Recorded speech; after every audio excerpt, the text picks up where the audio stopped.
ZEE5 ಇರುವಾಗ ನೀವು ನಿಮ್ಮ ನೆಚ್ಚಿನ ಶೋಗಳನ್ನ ಎಂದಿಗೂ ಮಿಸ್ ಮಾಡಿಕೊಳ್ಳುವುದಿಲ್ಲ. ಅದು ಸಂಪೂರ್ಣ ಉಚಿತವಾಗಿ. ಅಮ್ಮ, ನೀವು ತಮಾಷೆ ಮಾಡ್ತಿದ್ದೀರಾ? ನೀವು ಇಂಥ ವಿಷಯದಲ್ಲಿ ತಮಾಷೆ ಮಾಡ್ತಿದ್ದೀರಲ್ಲ, ನನಗೆ ಆಶ್ಚರ್ಯ ಆಗ್ತಿದೆ. ಇದರಲ್ಲಿ ಚಿಕ್ಕಮ್ಮ ವಿಷ ಹಾಕಿದಾರ? ಒಂದು ವೇಳೆ ಇದರಲ್ಲಿ ವಿಷ ಹಾಕಿದಾರ ಅಂತ ಇಟ್ಕೊಳ್ಳಿ, ನಾವು ಅದನ್ನು ಅಮೃತ ಅಂತ ಸ್ವೀಕಾರ ಮಾಡ್ತೀವಿ.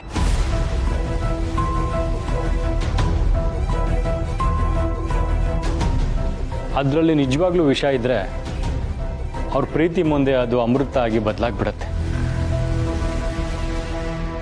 ಇಷ್ಟು ದಿನ ನಮ್ಮನ್ನು ಸಾಕಿ ಬೆಳೆಸಿದವರು ನಮಗೆ ವಿಷ ಹಾಕ್ತಾರೆ. ಇನ್ನು ಮುಂದೆ ಈ ಥರ ತಮಾಷೆ ಮಾಡಬೇಡಿ. ಕೊಡಿ ಪ್ಲೇಟ್.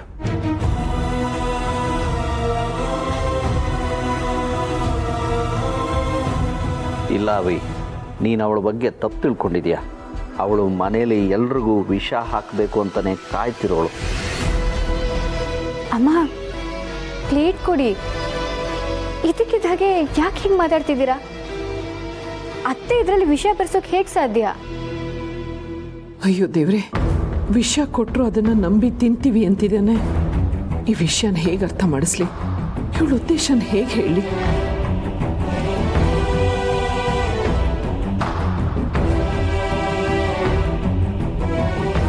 ಮಾತಾಡಿ ತುಳಸಿಯವರೇ.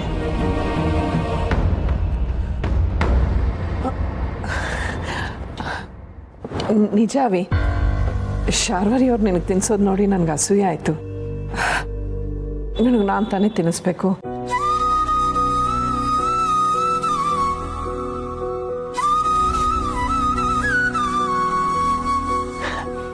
ಅರೆ, ನಿಮ್ಮಿಬ್ಬರಲ್ಲೂ ಕಾಂಪಿಟೇಷನ್ ಬಂತ? ನಾನು ಎಂಥ ಪುಣ್ಯವಂತ ನೋಡಿಯಪ್ಪ. ಇಷ್ಟು ವರ್ಷ ತಾಯಿ ಇಲ್ಲ ಅಂತ ಕೊರಗ್ತಿದ್ದೆ, ಆದರೆ ಈಗ ತಾಯಿ ಪ್ರೀತಿ ಕೊಡೋದಕ್ಕೆ ಇಬ್ಬರು ತಾಯಿಂದಿರಿದ್ದಾರೆ.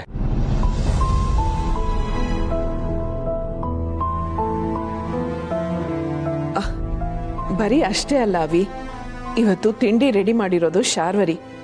ಹಾಗಾಗಿ ಇದನ್ನು ಮೊದಲು ನಾನೇ ತಿನ್ನಬೇಕು ಅಂತ ಆಸೆ ಆಗ್ತಾ ಇದೆ.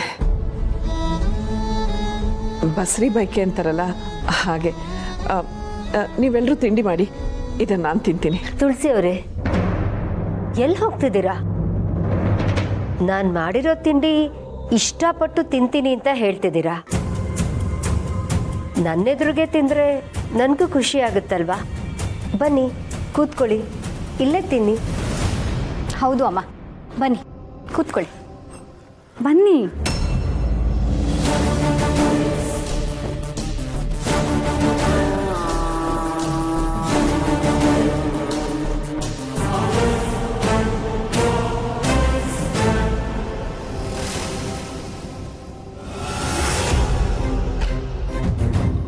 ನಿನ್ನ ಕಣ್ಣಲ್ಲಿ ಭಯ ನೋಡೋಕೆ ನನಗೆ ತುಂಬ ಖುಷಿ ಆಗ್ತಿದೆ.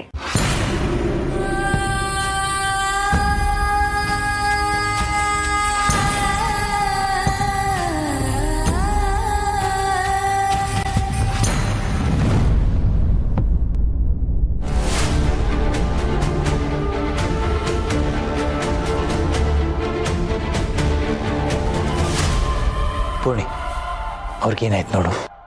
ಇಂಥ ಟೈಮಲ್ಲಿ ಇದೆಲ್ಲ ಸಾಮಾನ್ಯ ಅಲ್ವಾ ಅಣ್ಣ? ಪಾಪ ಅಮ್ಮ, ಚಿಕ್ಕಮ್ಮ ಮಾಡಿದ ತಿಂಡಿನ ತಿನ್ನಬೇಕು ಅಂತ ಎಷ್ಟು ಆಸೆಯಿಂದ ಇದ್ರು, ತಿನ್ನೋಕ್ಕೆ ಆಗಿಲ್ಲ. ನಾನು ಹೋಗಿ ನೋಡ್ತೀನಿ, ನೀವೆಲ್ಲರೂ ತಿಂಡಿ ತಿಂತೀರಿ.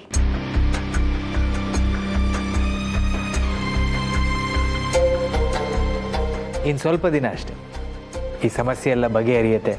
ಅದರ ಜೊತೆಗೆ ಸಂತೋಷನ ಸೃಷ್ಟಿಯಾಗುತ್ತೆ.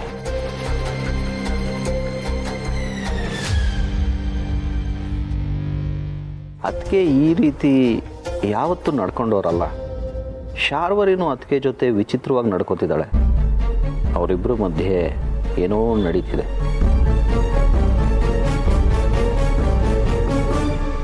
ಸಿರಿ, ಬಾಕ್ಸ್ ರೆಡಿನಾ?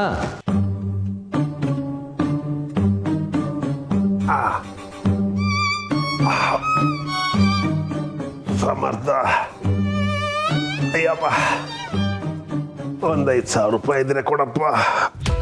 5,000ನಾ? ಯಾಕೆ? ಅಯ್ಯೋ, ಸೊಂಟದ ನೋವು ಕಮ್ಮಿನೇ ಆಗ್ತಾ ಇಲ್ಲಪ್ಪ. ಅಯ್ಯಪ್ಪ, ಕೂತ್ರೆ ನಿಲ್ಲಕ್ಕಾಗಲ್ಲ, ನಿಂತ್ರೆ ಕೂರಕ್ಕಾಗಲ್ಲ.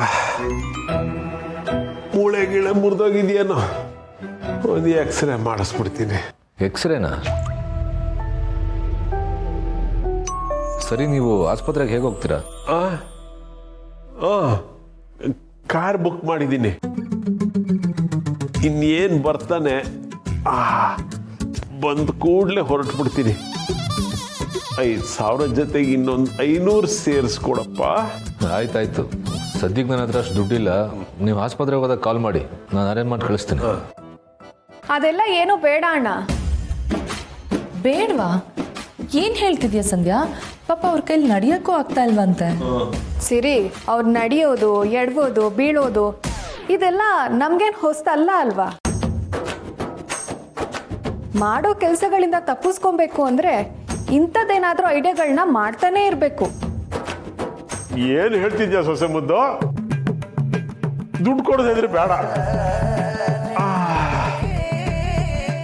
ಆದ್ರೆ ನನ್ನ ಮೇಲೆ ಈ ರೀತಿ ಅನುಮಾನ ಪಡೋದ? ಆಯ್ತಾಯ್ತು, ಈಗ ಸುಮ್ಮನೆ ಮಾತು ಯಾಕೆ? ನಾನು ದುಡ್ಡನ್ನ ಅರೇಂಜ್ ಮಾಡ್ತೀನಿ, ನೀವು ಆಸ್ಪತ್ರೆಗೆ ಹೋಗಿ ಕಾಲ್ ಮಾಡಿ. ಸಿರಿ, ನಿಂಗೊಂದು ವಿಷಯ ಗೊತ್ತಾ? ನಿನ್ನೆಯಿಂದ ಮನೆಯಲ್ಲಿ ಜಿರ್ಲೆ ಹಲ್ಲಿಗಳ ಕಾಟ ಜಾಸ್ತಿ ಆಗಿದೆ. ಅಡುಗೆ ಮನೇಲಿ ಏನಾದರೂ ಚೆಲ್ಲಿದ್ಯಾ? ಇಲ್ವಲ್ಲ, ಅಂಥದ್ದೆಲ್ಲ ಏನು ಚೆಲ್ಲಿಲ್ಲ. ಅಡುಗೆ ಮನೆ ಎಲ್ಲ ಕ್ಲೀನಾಗೇ ಇತ್ತು. ಹೌದಾ? ಮತ್ತ್ಯಾಕೆ ಹಲ್ಲಿ ಜಿರ್ಲೆಗಳೆಲ್ಲ ಜಾಸ್ತಿ ಆಗಿದೆ? ನೋಡು, ನಾನು ಹೇಳಿದ ಸುಳ್ಳಾದ್ರೆ ಅಲ್ಲಿ ನೋಡಿ.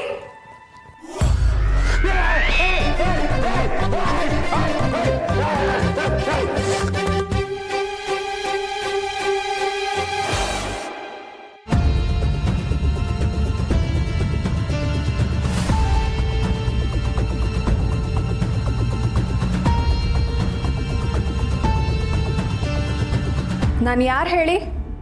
ದತ್ತನ್ ಮೊಮ್ಮಗಳು. ನೀವು ಕಳಿಸ್ತಿನೂ ಇದೇ ಥರ ಸೊಂಟ ನೋವು ಅಂತ ಮಲಗಿದ್ರಿ. ಆಗ ತಾತ ನಿಮ್ಮ ಮೇಲೆ ಹಲ್ಲಿನ ಎಸ್ತಿದ್ರು. ಅದೇ ಹಲ್ಲಿ ಇದು.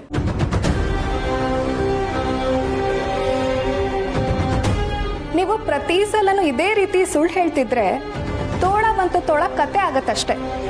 ಆಮೇಲೆ ನಿಜವಾಗ್ಲೂ ನೀವು ಬಿದ್ದು ಪೆಟ್ ಮಾಡಿಕೊಂಡ್ರು ಯಾರು ನಿಮ್ಮ ನಂಬಲ್ಲ.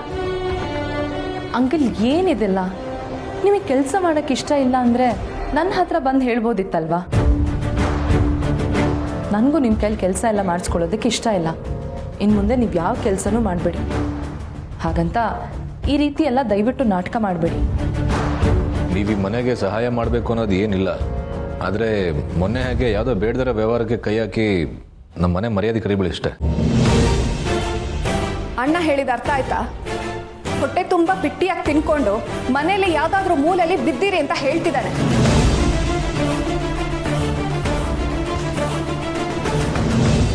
ZEE5 ಆಪ್ ಡೌನ್ಲೋಡ್ ಮಾಡಿ ಎಲ್ಲಾ ಸಂಚಿಕೆಗಳನ್ನು ಸಂಪೂರ್ಣ ಉಚಿತವಾಗಿ ನೋಡಿ.